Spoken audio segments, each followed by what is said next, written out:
Well, protests over Jacob Zuma's arrest have now spilled into Gauteng. In Alexandra, one person has been shot dead and police have arrested 18 people. 16 of them were arrested in connection with the shooting of a police officer who was rushed to hospital for urgent medical attention.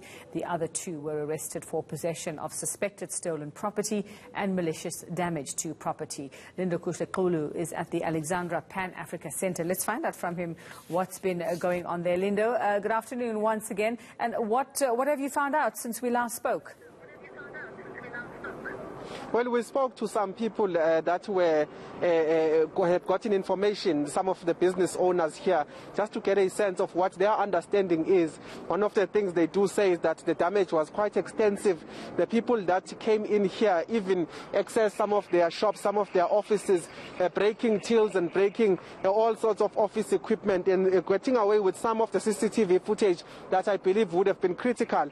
But they are saying that there is a remaining CCTV footage that they will be handing to the police to try and get to the bottom of what happened. But I can tell you that the latest stats as far as police have released is that there is that one police officer that was shot during some of the situation here while they were trying to quell those tensions and unrest. We do understand that one police officer was shot and was injured. But we also understand that a person that has not been identified at this stage had also passed on, who was in the area during some of those unrests. We're not sure what they were doing here in terms of whether they were part of those crowds. We understand that there were about 800 people that were in some of these stores, distracting, breaking in, some of them looting, and that ultimately there are some torchings that happened as well. So those are the latest stats. We do understand the tally is around 18 people that had been arrested in line with some of those things that happened here. But I'll tell you the latest in terms of what is happening, Yuveka.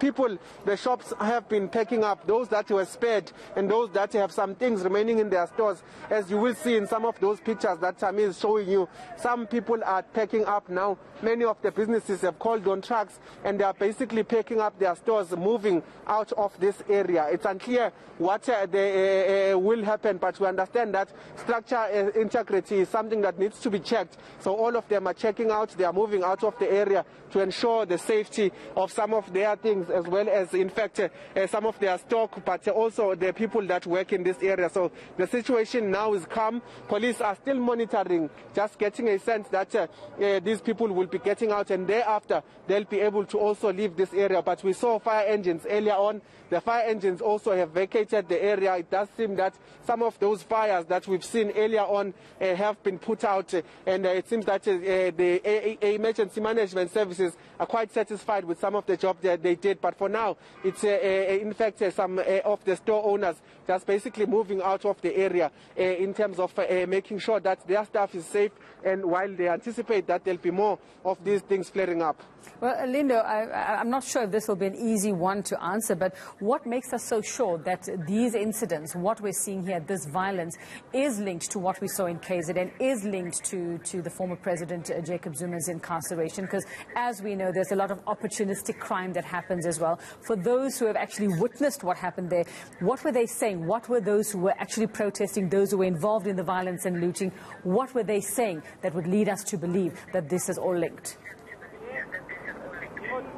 Well, I can tell you, Yuveka, that the word on the ground from some of the people we've spoken to is that they believe, in fact, that it is linked to those calls that are growing for former President Jacob Zuma to be released. But one of the things we do know, Yuveka, we have seen this form of destruction, businesses being looted and all of that. But one component that is quite key in this area is that we saw a lot of stores being burnt as well, with some of the things that belong to the stores are actually still intact. So we saw a lot of torching of stores, which is unusual from the protest scenes and the looting scenes we usually see. But I can tell you that the people on the ground do believe that these are basically people that have organized themselves to call upon the release of former President Jacob Zuma, as it is happening in KwaZulu-Natal and suspectedly so in other areas of Johannesburg.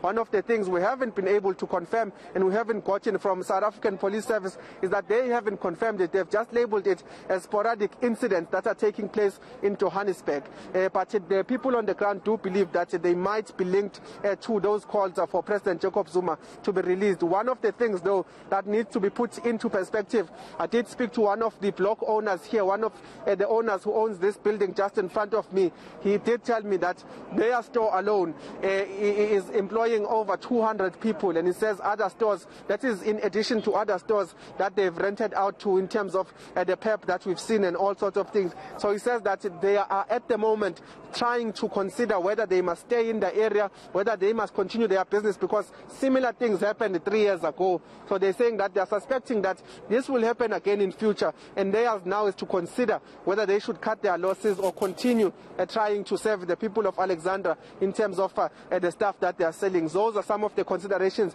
and it's quite worrying when you see just behind me other businesses just vacating this area because of what happened here. So at this stage, Uveka, many are trying to pack away. It's still unclear whether this is really linked to those calls for former President Jacob Zuma to be released. But at this stage, that is the word on the ground we're getting from some of the bystanders that are at the moment monitored by police. And in terms of policing then, Lindo, I mean, there have been lots of calls. If you look on social media, people asking, isn't it time to bring in the SANDF? Isn't it time to up the ante? Because especially before nightfall, because this is when most of this actually happens. What are we hearing, if anything, about that? Well, I can tell you that from the perspective of the police here in Gauteng, we have been with them throughout the week. We have been asking them about some of their concerns when it comes to this particular protest action happening in KZN, coming to this site in Johannesburg. What they told us was that they are monitoring the situation. They will be responding accordingly to what is happening. But at the time, nothing had happened then. So it will be interesting to hear what their plan in terms of dealing with these sporadic incidents, as they called them, what their plan exactly is to combat some of these things. But there hasn't been any mention of bringing in SANDF, and we are at one of those areas that is highly affected, hugely affected by some of these incidents that see a lot of destruction. And police at this stage, what they are doing, there is an eNCA, there are several cars, and they are monitoring these areas. But in terms of where it could possibly spiral, are not yet party to any plans from the police in terms of how they will deal with this. So perhaps some people will be calling for SANDF, but at this stage, it's the first day for police in Gauteng to be dealing with this, and it will be quite interesting to hear what their plan moving forward is to actually make sure that these incidents are limited to a minimum, seeing the destruction of property and all.